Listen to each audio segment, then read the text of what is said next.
سلام نعخاتكم يخون كوران تخاتاتلتي مهرو جئز ازي مهرو جئز تسمعي مدبنا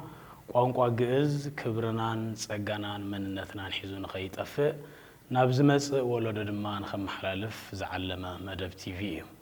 بممهر إياسو كحساي إنا تسانادئ وترو بز ساعات زي بورقاوي تي بي اس نابخاتكم نم حلالفو مدبنا ايو نختكاتاتلونا نعدم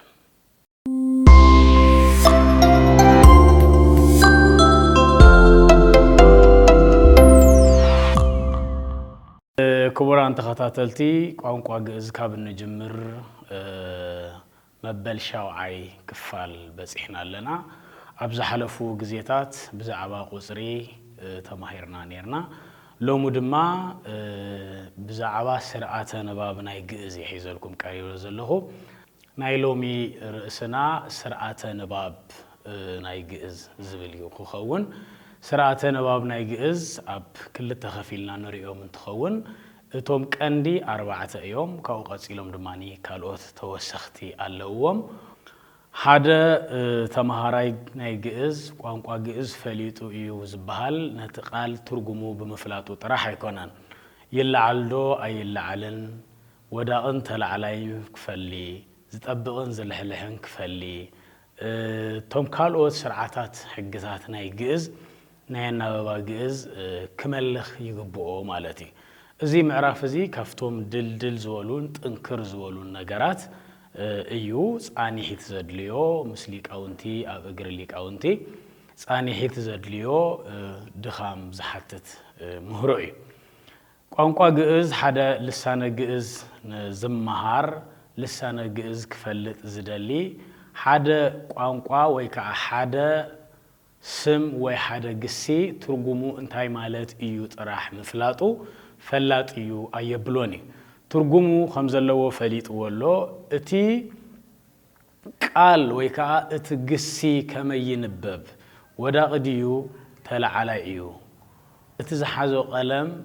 ودا قديو تلعلا ايو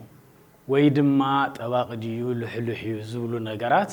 كفلت يقبؤو مالتي سلازي نوزي مسارات غيرنا زي بتاعم سفيح بزحات ليك او انتو وندما جيزيوم سويوم ندق مزامرتوم زمهرو تمهرت ايو نساتو مينا لما انتي خنرئي تخاتاتلوني ابزي نمنتاينا سرعات نباب ناي جئز نصنع زلنا زبل حتو مليسنا خنكيد اب قوانقوا جئز ناي بعلو زخونه اناببا ناي بعلو زخونه سرعاتن حقن الله ومبر نحدا قلم ويكعا نحدا قسي ويون نحدا سم فليت ايو ايان إلكا سئلكا اي نقرني وي وداغي وي تلعالي كخون يخيل وي تباغي وي لحلحي كخون زغل سلازي حدا لسانا قئز مهار سب موداغون ملعالون مطواقون ملحلحون بأقواو فولطون تزيكي إلو اب ترجم صقم سلاز فتر ويكا لوطي سلاز هبنا مالتي نابنت امونغو تلعلاين امونغو ودا انزلو حدا ابنت يبخحلف بيتو زبل انه بيتو مالت بيت كاب زبل مسيو زرزيرو بيتو مالتي بوداقي بيتو لو موسى سفوه واتو ناي موسى غزا سفيحيو مالتي ازي بودا اخون كلوي بيتو خبل كلوي بتلعلاي بزوهان سب بيتو وستبيت اندحريلنا دما بزوحات سبات أبغزا حديروم مالتي سلازي إتا بيتو تبل قال كتلع الكلا نابقس تغيرا حدرو زبل ترقم كتب كلا بوداقي انت تنبب كلا دماني غزؤو مالتي مالتي سلازي أمونغو غزؤون أمونغو حدرو زبل قسن أفلالايو انت ايون دحريلنا أمونغو ملعالن زي ملعالن زلو ايو مالتي كمزياتهم زمسلو ناي ترجم لوطي سلازهونا وداغي اينا ايو تلعلاي اينا ايو زبل فلينا نخنفلط نقدد مالتي سلازي مجمرتا اب قوانقوا جئز ابنا بسرعه جئز 4 نغراتينا نفلط اساتهم اتوم مسارتاويان يوم مالتي ناي مجمريا خفاليلنا نحزومينا قصيلنا دما نوسان نبلو ملو مالتي مجمرتا 4 يوم ننمن يوم زبل نرا وداقي መጀመርታ እዩ ቀጽል ዘሎ ተላዓላይ እዩ ቀጽል ዘሎ ኣብ አምሓርኛ ተጣይ ተባሂሉ ዝፍለጥ ንሕና ኸኣ ተዋሓጢ ክንብሎ ንኽእል ወይ ድማ ንወዳቂ ወዳቂልና ነቲ ተጣይ ዝብልዎ ድማኒ ብትግርኛ ነዊሕ ወዳቂ ክንብሎ ንኽእል ኢና መበል ራብዓይ ድማ ሰያፍ ዝበሃል እዩ እዚኣቶም ኣርባዕቲኦም ናይ ስርዓተ ንባብና መሰረታውያን እዮም ኢልና ክንሕዞም ንኽእል ማለት እዩ ንሳቶም ወዳቂ ተላዓሊ ተዋሓጢ ወይ ድማ ነዊሕ ወዳቂ ሰያፍ ዝበሃሉ እዚኣቶም ኣርባዕቲኦም ናይ ስርዓተ ንባብ መሰረታውያን እዮም ሓደ በሓደ ድማ ድምጾም ክንሪኦም ኢና ማለት እዩ ፈለማ ወዳቂ ንርአ ኣብ ወዳቂ ግዜ ክንሕልፍ ንقدም ወዳቂ ከመይ ዝመሰለ ንባብ እዩ ኢና ክንብል ወዳቂ ማለት ብትሑት ድምጺ ዝንበብ ድምጺ ኮይኑ ግን ድማ መወዳእታ ፊደሉ ረጊጹ ብትሑት ድምጺ ዝንበብ እዩ ማለት እዩ እዚኣቶም ኣርባዕተ ነገራት ኣብ ወዳቂ ኣርባዕተ ነገራት ክንሕስ መጀመርታ ወዳቂ ማለት ብትሑት ድምጺ ዝንበብ እዩ ካልኣይ ወዳቂ ማለት መወዳእታ ፊደሉ ረጊጹ ዝንበብ እዩ ሳልሳይ ካብ ግዕዝ እስካብ ሳብዕ ዘለው ፊደላት ክውድእ ይኽእል እዩ ራብዓይ ከዓ ብሳድስ ኮይኑ ግን ብሓንቲ ፊደል ጥራሕ እዩ ዝውድእ ብሳድስ ይውድእ እዩ ግን ብሓንቲ ፊደል ጥራሕ ከም ዝውድእ ክንፈልጥ ኣለና ንሳውን ዝትብል እያ እዚኣቶም ኣርባዕቲኦም ከም ቅደም ሰዓቦም ክንሪኦም ኢና ማለት እዩ መጀመርታ ብትሑት ድምጺ እዩ ዝንበብ ክንብል ከለና ከመይ እዩ ድምጺ ናይ ወዳቂ ድምጺ ከመይ እዩ ዝብል ንርአ ንኣብነት ፍሉጥ ዝኾነ ንባብ ኣለና መልእክተ ዮሐንስ ሐዋርያ እንድሕር ኢለ ያ ዝብል መወዳእታ ፊደሉ ረጊጹ ዘሎ ንባብ ብትሑት ድምጺ ተነቢቡ ዘሎ መልእክተ ዮሐንስ ሐዋርያ ዝብል ወዳቂ ንባብ እዩ ማለት እዩ እዚ ታይ ማለት እዩ ወዳቂ ንባብ ብትሑት ድምጺ እዩ ሐዋርያ ብዝብል እዩ ምስቲ መልእክተ ዮሐንስ ክነራእዮ ከለና ነንወይን ክልተ ድምጺና ንሰምዕ ዘለና መልእክተ ዮሐንስ ሐዋርያ ንብል ኣለና እታ ሐዋርያ ትብል ንሳ ወዳቂ እያ ትበሃል ማለት እዩ እዚ ብትሑት ድምጺ ከም ዝውድእ ርኢና ኣለና መበል ካልኣይ መወዳእታ ፊደሉ ይረግጽ እዩ ኩሉ ግዜ ወዳቂ መወዳእታ ፊደሉ ይረግጽ እዩ ከመይ ማለት እዩ ሐዋርያ ይብል ኣሎ ማለት እዩ ስለዚ ንኣብነት ናይ ዮሴፍ ልብስ ንጹህ እዩ ክንብል እንድሕር ኮይና ልቡ ለዮሴፍ ንጹህ ውእቱ እንብል ልቡ ለዮሴፍ ንጹህ ውእቱ እታ ልቡ ትብል ወዳቂ እያ ማለት እዩ መወዳእታ ፊደላ ሒዛ እያ ትንበብ ዘላ እግዚአብሔር የሃብከ ልቡና እግዚአብሔር ምስተውዓል የሃብካ ማለት እዩ ልቡና ዝብል ወዳቂ እዩ የሃብከ ልቡና ዝብል ወዳቂ እዩ እንታይ ኮይነሎ ማለት እዩ ብትሑት ድምጺ መወዳእታ ፊደሉ ና ዝብል ፊደል ተረጊጹ ኣሎ ማለት እዩ እዚኣቶም እንድሕር ኢልና ቀጺልና ንሪኦ እንታይ እዩ ካብ ግዕዝ እስካብ ሳብዕ ብዘለው ነገራት ኩሉ ይውድእ ብግዕዝ እውን ፊደል ይውድእ እዩ ብካዕብ እውን ይውድእ እዩ ብሳልስ ይውድእ እዩ ብራብዕ ይውድእ እዩ ብሓምስ ይውድእ እዩ ብሳድስ እውን ይውድእ እዩ ብሳብዕ እውን ይውድእ እዩ ማለት እዩ እዚኣቶም ኣብ መጀመርታ ኣፍቶም ሳልሳይ ክፋል ናይ ፊደላት ግዕዝ ካብ ሳልስ ራብዕ ሓምስ ሳድስ ሳብዕ እንታይ ማለት ምዃኖም ተማሂርና ነርና ኢና ስለዚ ካብ ግዕዝ ጀሚሩ እስካብ ሳብዕ ብዘለው ፊደላት ወዳቂ ንባብ ክውድእ ይኽእል እዩ ንምንታይ ኢና እዚኣቶም ነልዕሎም ዘለና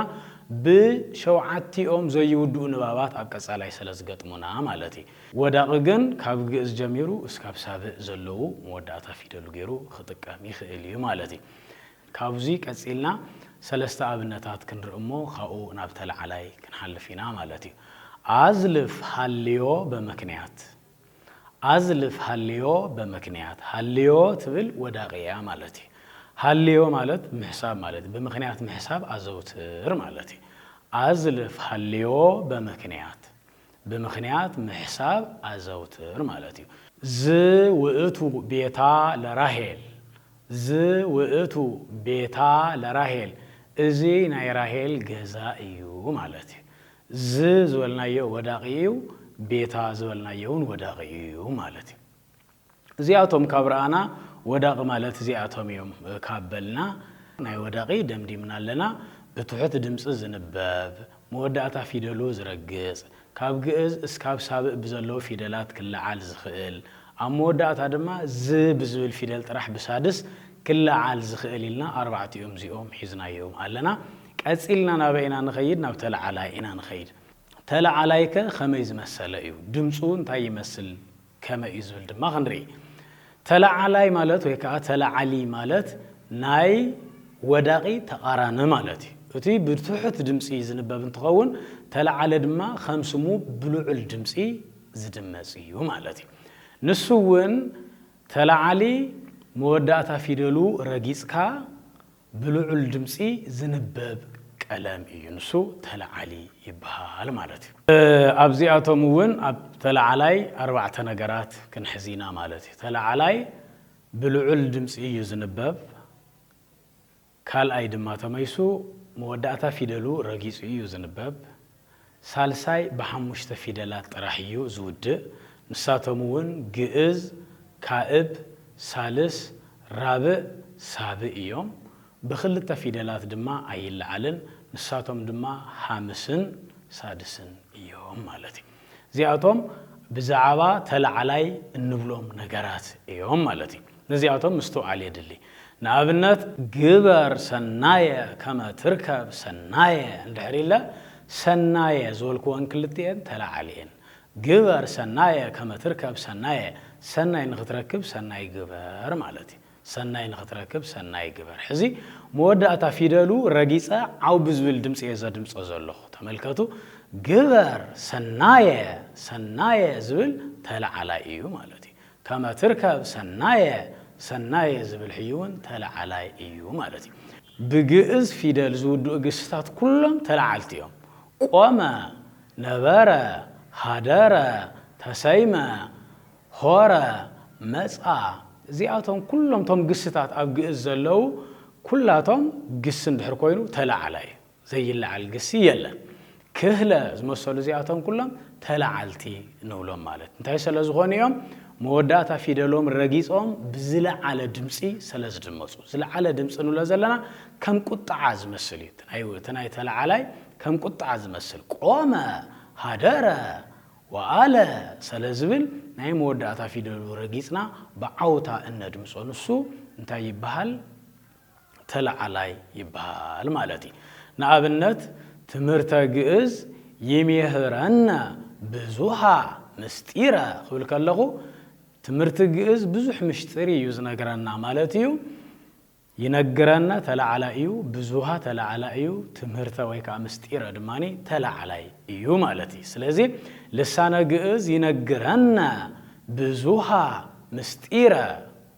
ይነግረና ብዙሃ ምስጢረ ዝብል እዚኣቶም ተለዓሊ ንባብ ይበሃሉ ማለት እዩ ናይ መወዳእታ ሓደ ኣብነት ክውስኽ ኣብ ተለዓላይ ይትሃፀብ ህሊናነ በማየ መጽሐፍ ህሊናና ብማይ መጽሐፍ ይተሓፀብ ማለት እዩ ይትሃፀብ ህሊናነ እምቂም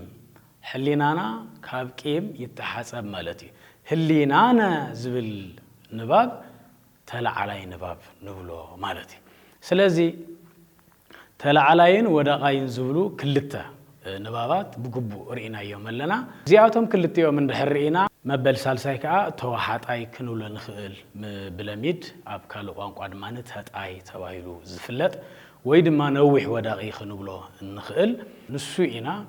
ሕዚ ክንርኢ ንሱ ከመይ ዝመሰለ ንባብ እዩ ክንብል ከለና እዚ ተዋሓጢ ንባብ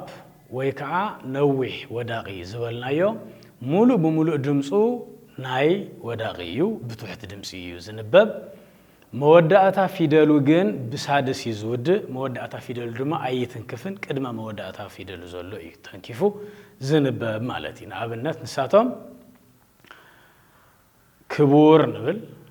ሰላም ንብል መሬት ንብል ሰማይ ንብል እዚኣቶም ኩሎም ዋላ ኣብ ትግርኛ እውን ከም ነስተውዕሎ መወዳእታ ፊደሎም ከይረገፅና ኢና ነድምፆም ክቡር ንብል እምበር ክቡር ኣይንብልን ኢና መሬት ንብል እምበር መሬት ኣይንብልን ኢና ስለዚ እዚ እንታይ ይበሃል ናይ መወዳእታ ፊደሉ ስለ ዘይተንከፈ እንታይ ኢሎሞ ገለገለ ሊቃውንቲ ተዋሓጢ ኢሎሞ ማለት እዩ ወይ ድማ ነዊሕ ወዳቂ ቅድመ ፊደሉ ቅድመ መወዳእታ ፊደሉ ዘሎ ሒዙ ስለ ዝንበብ እንታይ ኢሎም ሊቃውንት ነዚ ነዊሕ ወዳቂ ሰማይ ክንብል ከለና ኣማኢት ዋና ድምጽ ዝንሄ ማለት እዩ ስለዚ እዚ ተዋሓጢ ወይ ከዓ ነዊሕ ወዳቂ ኢልና ክንሕዞ ንኽእል ኢና ማለት እዩ ኣብዚ ክልተ ኣብነታት ክጠቅስሞ ናብቲ ናይ መወዳእታ ኣብ ሰያፍ ክሓልፈ ምሁር ሰብ የሐስሳ ለጽድቅ እዚ ሕዚ ምሁር ሰብ የሐስሳ ለጽድቅ እቲ ዝተምሃረ ሰብ ነቲ ሓቂ ይደልያ ማለት እዩ ምሁር ሰብ ልትዮም እዚኣቶም ተዋሓቲ ይበሃሉ የሐስሳ ወዳቂ እዩ ለጽድቅ ድማኒ ተዋሓጣይ እዩ ማለት እዩ እንትርፊ የሐስሳ ሰለስቲዮም እዚኣቶም ተዋሓጣይ እዮም ማለት እዩ ስለዚ ኣብዛ ተዋሓጢ ንባ ወይ ከዓ ነዊሕ ወዳቂ ክንብሎ ንኽእል እንታይ ኢና ተረዲና ዘለና ሙሉእ ብሙሉእ ድምፁ ናይ ወዳቂ ምዃኑ ቀፂሉ ድማ መወዳእታ ፊደሉ ኣይትንክፍን ቅድመ መወዳእታ ፊደሉ ከም ዝትንክፍ ቀፂሉ ድማ ብሳድስ ፊደል ጥራሕ ከም ዝውድእ ካብ ግእዝ እስካብ ሳብዕ ብዘለዉ ፊደላት ከም ዘይውድእ ኢና ርኢና ዘለና ቀፂልና ዝተርፈና እንታይ እዩ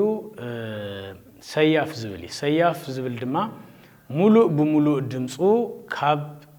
ተላዓላይ ወሲድዎ ወይ ከዓ ናይ ተላዓላይ ድምፂ ኣለዎ ግን መወዳእታ ፊደሉ ኣይትንክፍን ቅድመ መወዳእታ ፊደሉ ዘሎ ተንኪፍ እዩ ዝውድእ ብሳድስ ጥራሕ እዩ ዝውድእ ካብ ግእዝ እስካብ ሳብዕ ብዘለዉ ፊደላት ድማ ኣይውድእን ማለት እዩ ነዚ ብኣብነታት እንዳገበርና ክንሪኦ ኢና ንኣብነት መልእክተ ዮሃንስ እንድሕሪልና ድምፁ ተላዓላይ እዩ መወዳእታ ፊደሉ ግን ኣይተንከፈን መልእክተ ዮሃንስ ኣይበለን መልእክተ ዮሃንስ እምበር መልእክተ ዮሃንስ ኣይበለን ስለዚ ስ ዝብል ስለ ዘይረገፀ እቶም ሊቃውንቲ እንታይ ክብሉ ሰይመሞ ነዚ ሰያፍ ኢሎሞ ማለት እዩ መወዳእታ ፊደሉ ኣይትንክፍን ቅድመ መወዳእታ ፊደሉ ስለ ዝትንክፍ ዮሃንስ ክብል ከሎ ኣብኒ እዩ ትዝለዓለ ድምፂ ዘሎ ማለት እዩ ስለዚ ክልተ ኣብነታት ክህብ እሞ ካብኡ ቀፂሉ ዘሎ ክነጠቓልሎም ኢና ናይዞም ኣርባዕቲኦም ንባባት ማለት እዩ ናእምር ከመ ሰብእ ይፍጹም ውእቱ ሰብ ፍጹም ከም ዘይኮነ ንፍለጥ ማለት እዩ ስለዚ ናእምር ዝብል ሰያፍ እዩ ተላዓላይ እዩ ግን መወዳእታ ፊደሉ ስለ ዘይትንክፍ ቅድመ መወዳእታ ፊደሉ ዘሎ ጥራሕ ተንኪፉ ስለ ዝኸይድ ሰያፍ ንባብ ተባሂሉ ማለት እዩ ክቕፅል ካልኣይ ኣብነት ንምሃር ዘነኣምር ንፈልጦ ነምህር ማለት እዩ እዚኦም ክልቲኦም ሰያፍ እዮም ናእምር እውን ሰያፍ እዩ ዘነኣምር እውን እዚ ድማ ሰያፍ ይበሃል ካብ ወዳቂ እስካብ ሰያፍ ዘለዉ ርኢናዮም ኢና ሕዚ ሓደ ነገር ጥራሕ ንነፃፅር ነቲ ወዳቂ ዝነበረ ብተላዓላይ እንድሕር ደኣ ኣንቢብናዮ ወይ ከዓ እንድሕር ደኣ ኣድሚፅናዮ እንታይ ዓይነት ፀገም ክፈጥር ይኽእል ዝብል ኣብ ምእተውዮ እውን ቁሩብ ተንኪፈዮ ነይረ ሕዚ ድማ ብሰፊሑ ክንሪኦ ማለት እዩ ንኣብነት ቆሙ ዝብል እኒሀ ቆሙ ዝብል ብወዳቂ እንትንበብ እንከሎን ብተላዓላይ እንትንበብ እንከሎን ክልተ ዓይነት ትርጉም ኣለዎ ንኣብነት ቆሙ ለዮሴፍ ነዊህ ውእቱ እንድሕር ኢለ ቆሙ ለዮሴፍ ነዊህ ውእቱ እንድሕር ኢለ እዚኣ እንታይ ማለት እያ እዛ ቆሙ እዚኣ ቁመቱ ማለት እያ ናይ ዮሴፍ ቁመት ነዊህ እዩ ማለት እዩ ብዙሃን ሰብእ ቆሙ እንድሕር ኢለ ድማ ብዙሓት ሰባት ደው ኢሎም ማለት እዩ ስለዚ ክለዓል ከሎ ደው ኢሎም ዝብል ትርጉም ክህበና ከሎ ብወዳቂ እንትንበብ እንተሎ ግን ቁመቱ ዝብል ይህበና ማለት እዩ ኣብ መንጎ ተዋሓጣይ ወይ ከዓ ነዊሕ ወዳቅን ኣብ መንጎ ሰያፍን ድማ ብተመሳሳሊ ከምኡ ተኣምር ዝብል እኒሄ ተኣምር ወመንክር እንድሕር ኢልና ተኣምር ማለት እዩ ተኣምር እንድሕር ኢልና ድማ ትፈልጥ ማለት እዩ ስለዚ ተኣምር ብትሑት ድምፂ እንትንበብ እንተሎ ተኣምር ዝብል ትርጉም ክህበና ከሎ ክለዓል ከሎ ድማ ንስኻ ትፈልጥ ማለት እዩ ትፈልጥ ኢኻ ዝብል ዓንቀጽ ይኸውን ኣሎ ማለት ስለዚ ኣብ መንጎ መልዓልን ዘይመልዓልን ዘሎ ናይ ትርጉም ለውጢ ስለ ዝህበና ኢና ነዚኣቶም ነጽንዖም ዘለና ማለት እዩ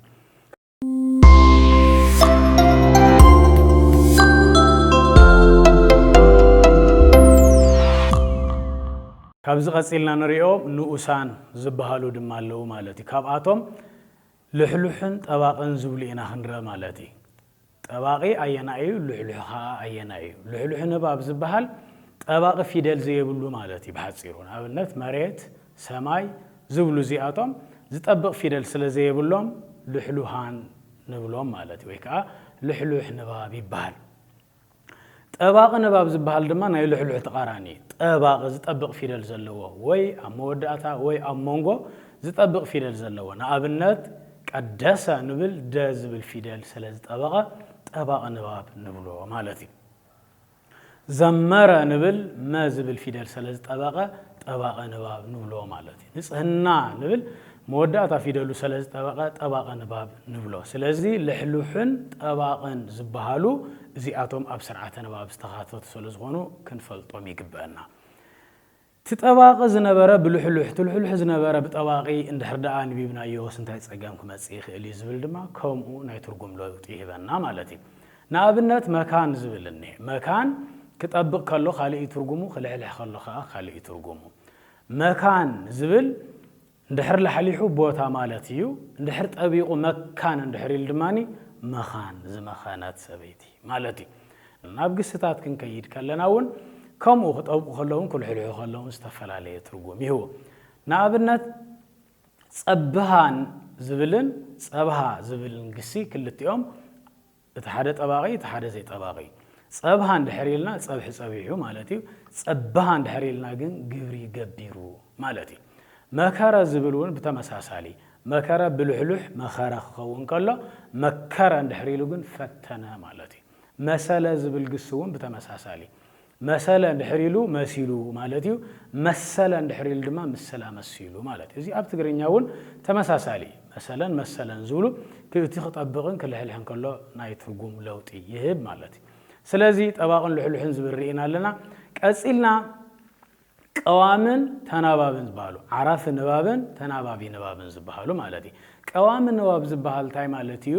ምስቲ ኣብ ጎኑ ዘሎ ካልእ ቃል ከይተናበበ በይኑ ደው ኢሉ ዝንበብ ማለት እዩ ኣነ ውእቱ ሰብ ኣነ ሰብ እየ ይብል ኣለኹ ኣብዚ ዝተናበበ ነገር የለን ነንበይንቶም ስለ ዝተቐመጡ እዚኣቶም ቀዋሚ ወይ ከዓ ዓራፊ ንባብ ይበሃል ናይዚ ተቃራኒ ድማ እንታይ እዩ ተናባቢ ዝበሃል እዩ ተናባቢ ዝበሃል ድማ ክልተ ዘይፋለጡ ቃላት ናብ ሓደ መጽዮም ብሓደ ትንፋስ ክንበቡ ከለው እዮም ንኣብነት ቤተ ትምህርቲ ንብል ቤት ዝብል ካልእ እዩ ትምህርቲ ዝብል ካልእ እዩ ግን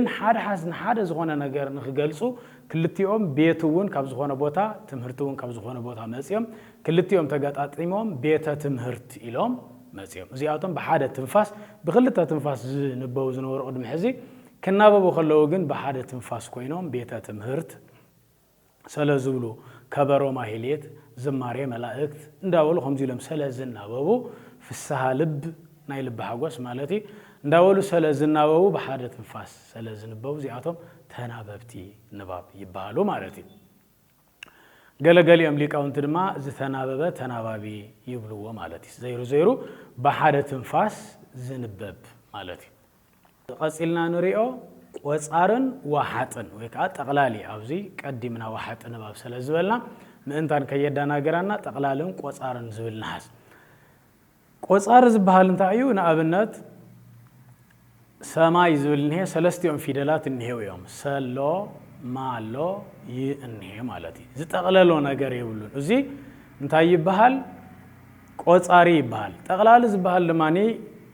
እቶም ፊደላት ኣለዉ ግን ድምፆም ዕርዩ ዘይፍለጥ ዝወሓጠ ውሽጢ ኮይኑ ንኣብነት ፍቅር ንብል ቅ ዝብል ተዋሒጡ እንሄ ምድር ንብል ምድር ዘይኮነስ ምድር ንብል እቲ ድ እንታይ ኮይነሉ ተዋሒጡ ኣሎ ዋላ ኣብ ትግርኛ እውን ከምኡ እዩ ምድሪ ክንብል ከለና ምድሪ ኣይኮንናን ንብል እዚ እንታይ ይበሃል ኣብ ግእዝ ምድር ፍቅር ብዕል ዝብሉ እዚኣቶም ኩሎም እንታይ ይበሃሉ ጠቕለልቲ ይበሃሉ ማለት እዩ ቀፂልና ኣብ መወዳእታ ንሪኦ ዝጥቕልሉን ዝቆፅሩን ድማ እኒአው ደስ እንተይልዎም ዝቆፅሩ ደስ ተዘይልዎም ድማ ዝጥቕልሉ ማለት እዩ እዚ እንታይ ማለት እዩ ክትጥቕልሎም እንድሕር ደሊኻ እውን ንምጥቕላል ዝምቸዉ ክትቆፅሮም እንድሕር ደሊኻ እውን ንምቁፃር ዝምቸዉ ማለት እዩ ንኣብነት ኣእሩግ ዝብል እኒሄ ኣእሩግ እውን ክትብሎም ትኽእል ኢኻ ኣብ ግእዝ ኣእሩግ እውን ኢልካ ክትቆፅሮም ትኽእል ኢኻ ኣእሩግ ማለት ሽማግለታት ማለት እዩ ስርዓተ ንባብና ነዚ ይመስል ነይሩ ናይ ግእዝ ስርዓተ ንባብ ካብቶም ወሰንቲ ዝበሃሉ ክፍለጡ ዝግብኦም ጉዳይ እቲ ሓደን ቀንድን ይኹንብሎ ንኽእል ኢና ናይ ለማዓንቲ መደብና እዚ ይመስል ነይሩ ስለ ዝተኸታተልኩምኒ ኣመና የመስግነኩም ጥቀ እስየብሃክሙ